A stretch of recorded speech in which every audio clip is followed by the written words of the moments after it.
He's agreeing with me. Yes. He's channeling. So we have Saturn in Sagittarius, and we're working off of the Saturn in Scorpio vibration that took place. And it's a big one, right? Because anytime we get into Scorpio, we get into the transpersonality or the transpersonal aspect of the chart. Saturn in Libra, or Libra, is like last chance for gas. It's like Elko, Nevada, or someplace like that, Tucumcari. And then once you get past that, you're into Scorpio, and when I teach astrology, when I talk about this, I talk about how when you get to Scorpio, it's kind of like when you're out in the ocean. Let's say you're in Florida, you're just walking, and all of a sudden, whoop, the shelf drops off. That's Scorpio. Everything before that is from the first house to the seventh house. And so once you get to the end of that shelf, you just drop off. And then you're in transpersonality. You're into the psychic formation, the archetypal formation of culture. Good and bad, for better or worse, but it is Scorpio, so we're dealing with what? We're dealing with obsession. We're dealing with compulsion and sex and death and drugs and the underworld, and we're dealing with magic and Satanism and all those very scorpionic kinds of attributes.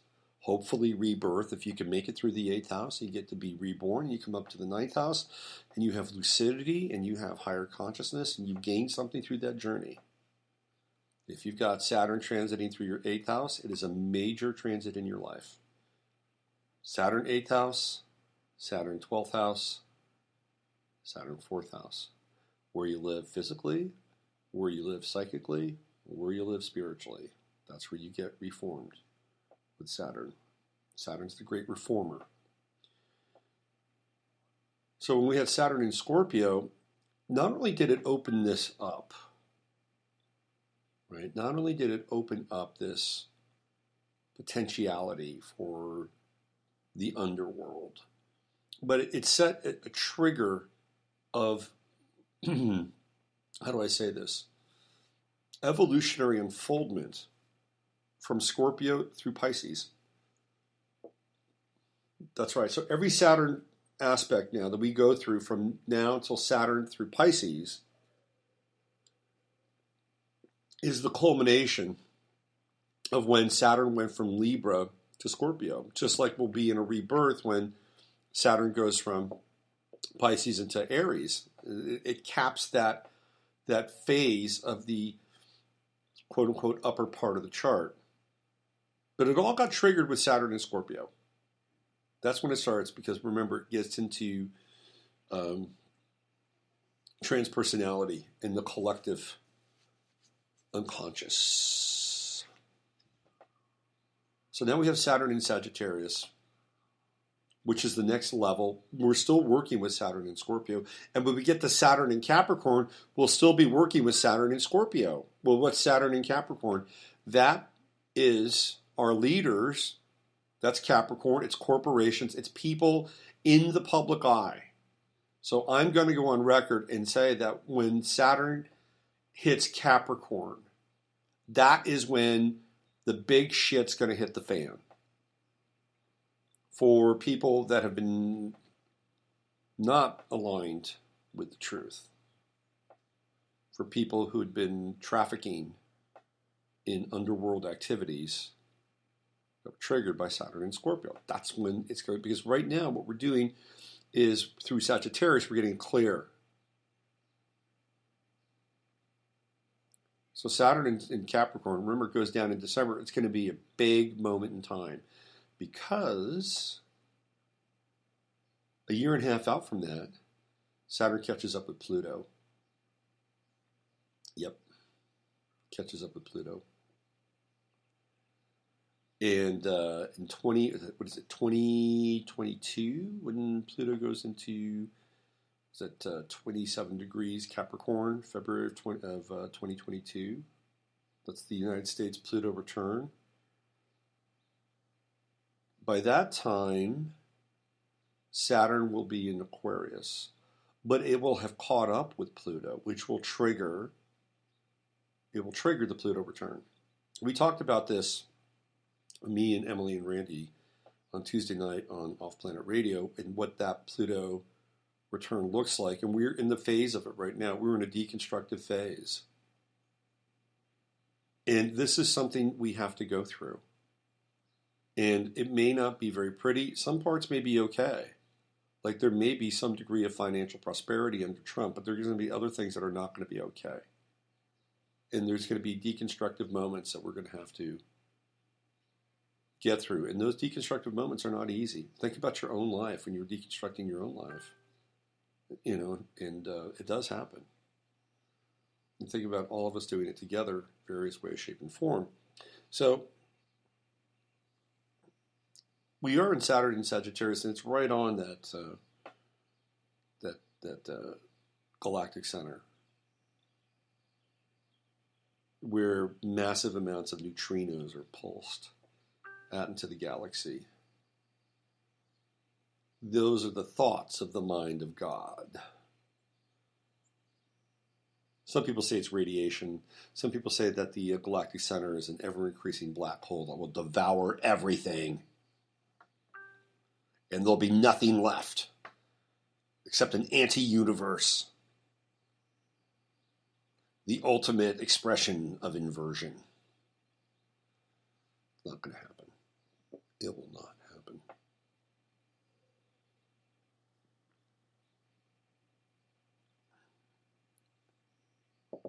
So last night I got onto Facebook and I posted something about war, which I believe is very true.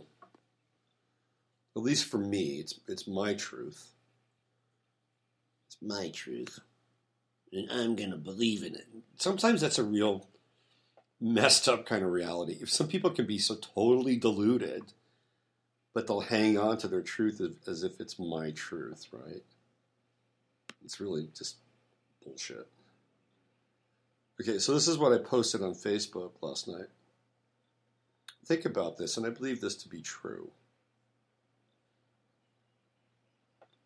Because what's going on right now is, if you have not been following the news, Donald Trump has sent 1,000 troops to Syria. He's sending B-52 bombers to Syria. He's selling a huge amount of helicopters. And these are not rescue helicopters. These are Black Hawk helicopter gunships, selling them to Saudi Arabia. So Saudi Arabia can take them to Yemen and kill people. Kill women, kill children, completely disenfranchise them, and then take their oil. Yeah, baby, that's what Saudi Arabia wants to do, wants their oil. So Trump sold them a bunch of helicopters. And the Prince of Saudi Arabia said that Donald Trump is a very good friend to Muslims. He's the best friend that a Muslim can have. And are you watching the transformation of Trump before your very eyes? McMaster, the guy who replaced Michael Flynn, told Trump, you cannot use the word radical Islam. You cannot use the term radical Muslim. Trump doesn't use it anymore. Gotta love that Gemini, that malleable, mutable Gemini. Watching Donald Trump change before our very eyes. So I thought about this notion of war and how we're involved in these clandestine wars and how it must affect the soul of a nation. You know, it's corrupting the soul of a nation. That's what it is. Most people don't know, or they don't care. We stopped caring in Vietnam. And the tragedy and trauma of 9/11 have transfixed people into believing that these wars are important and necessary to root out terrorism. The war on terror will stop when they say it's over. We've defeated the terrorists. Oh, and by the way, welcome to the New World Order. Yep, we've got a global government, and as a result of which, the terrorists have decided that they are throwing in the white flag. Isn't that great? See, that's how it'll happen, because it's not going to end until they say it ends. Or maybe until you say it ends. And maybe you've got more power than you think.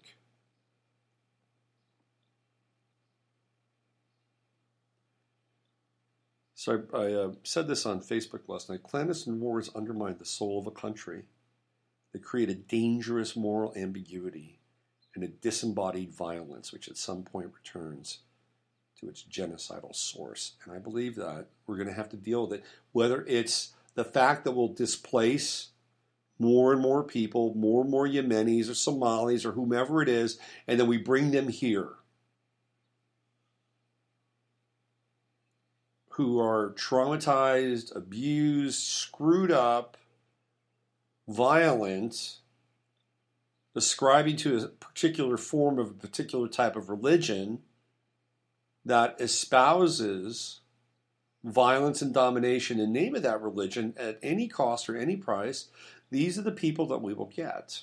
So yes, it will return to its genocidal source based on that and that alone. And I'm not an Islamophobe, but I understand what's going on.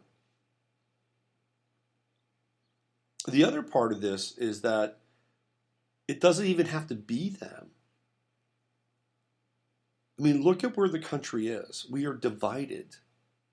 Now, it seems like the left is trying very hard to maintain their momentum to displace Trump, get him out of there, put Mike Pence in, whatever. The American spring has not sprung yet. It's still snowing in New York City. When the snow melts, keep your eyes on the streets. Okay? Keep your eyes on the streets. Now, this faction, which I think in certain areas and pockets, not every place, San Francisco, Portland, Seattle, New York, Los Angeles, Chicago, these are the areas where the disruption will take place. But this assemblage of anger and violence is a connection, albeit a metaphysical one, to what we're doing in places that we can't see or don't understand or have no connection to. This is the disembodied incarnation of that violence coming home. So we're running the risk of having a war here amongst ourselves. This is just the spiritual outgrowth of it, not to mention the physical, which is the bringing over of the people from those areas who are angry. And this is not 30 years ago. 30 years ago, we didn't have the internet. 30 years ago, America was a figment in the imagination of people. They thought the streets were paved with gold 30 years ago. They could be told a story. Oh, these bad guys over here are the ones that are responsible for you losing your sister and your mother. It's this tribe. It's this faction. But if people are smart enough, and not even smart enough, but they have the access to the tools, or at least one person has an access to a tool, because the internet is like fire. I mean, it's like Prometheus. And so if you have a cell phone, you have one guy, one Prometheus in the community that is, kind of switched on and says, here, look, this is why this is happening. Now all of a sudden you've got 1,000 people who understand why it's happening. And now they're angry. Now it's not this tribe or this guy, because they know that this tribe or this guy or this group is being backed by larger forces. And they could trace it back to 2 or 3 countries, one of which is right here. You see, 30 years ago, we couldn't make those kinds of leaps or assumptions or connections